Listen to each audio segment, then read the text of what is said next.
Hey there. So in this video, I'm going to talk a little bit about users and permissions, most specifically about this option here called regular users can see all items of other users they're following. So in order to kind of explain how this works, I'm just going to illustrate a scenario here. So I'm just going to go to user profile to show you my users. So here I am, admin user, and I have 7 regular users. So let's say that I want to kind of divide them in two groups, so two teams. And I want team A to have visibility to the deals and contacts of just team A. But I don't want them to have visibility to of the contacts and deals of team B, right? So team A is Kirsty, regular user, and regular user 2. So with this function, if we go back, I'm just going to open a new tab here. If we go back to the settings, users and permissions, and read that again. So it says regular users can see all items of other users they're following.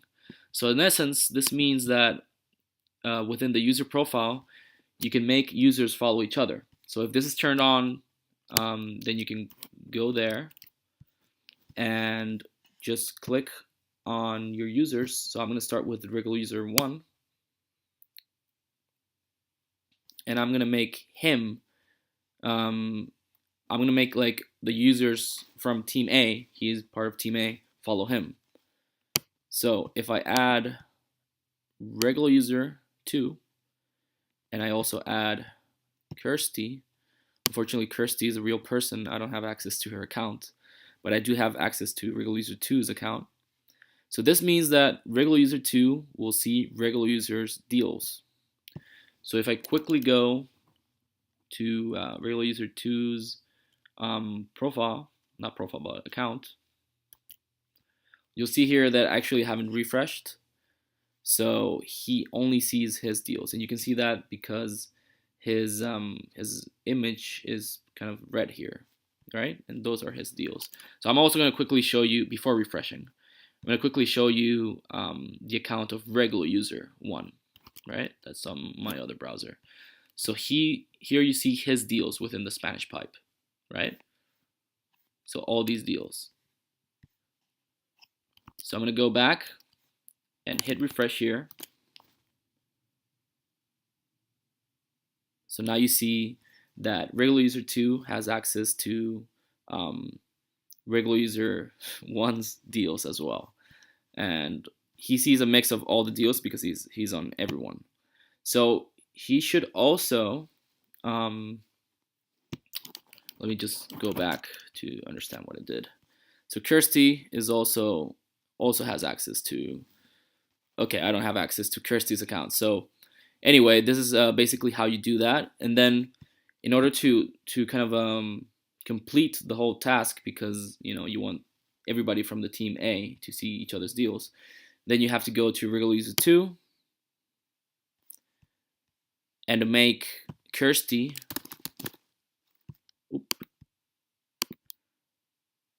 and also regular user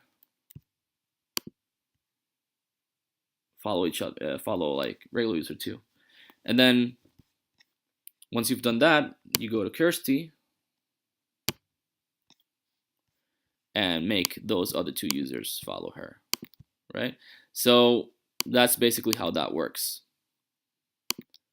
So that would be team A. Unfortunately, we don't really have a nicer way to kind of make these groups. So this is actually kind of like a workaround that I'm creating here.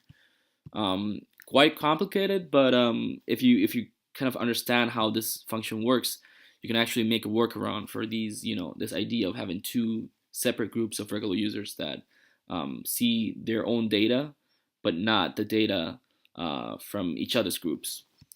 So now I'm going to quickly go over Team B, just very quickly so you kind of understand better.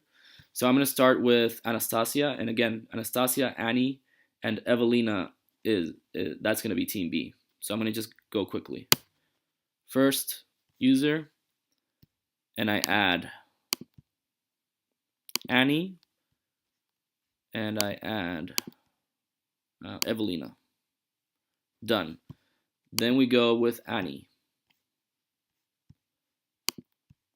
I add Anastasia, and then I add Evelina. And again, these are real people, so I can't actually show you how that looks like, but I hope my first example with a regular user and regular user 2 actually helped to understand how that works. And then let me just finish that off with Evelina. And here I'm just gonna add Anastasia and Annie. So that should be it. I hope that kind of explained how this function is helpful to create these separate groups of regular users. But if something is not clear, please let us know via our support chat or via email, and we'll be happy to help out. Have a good one.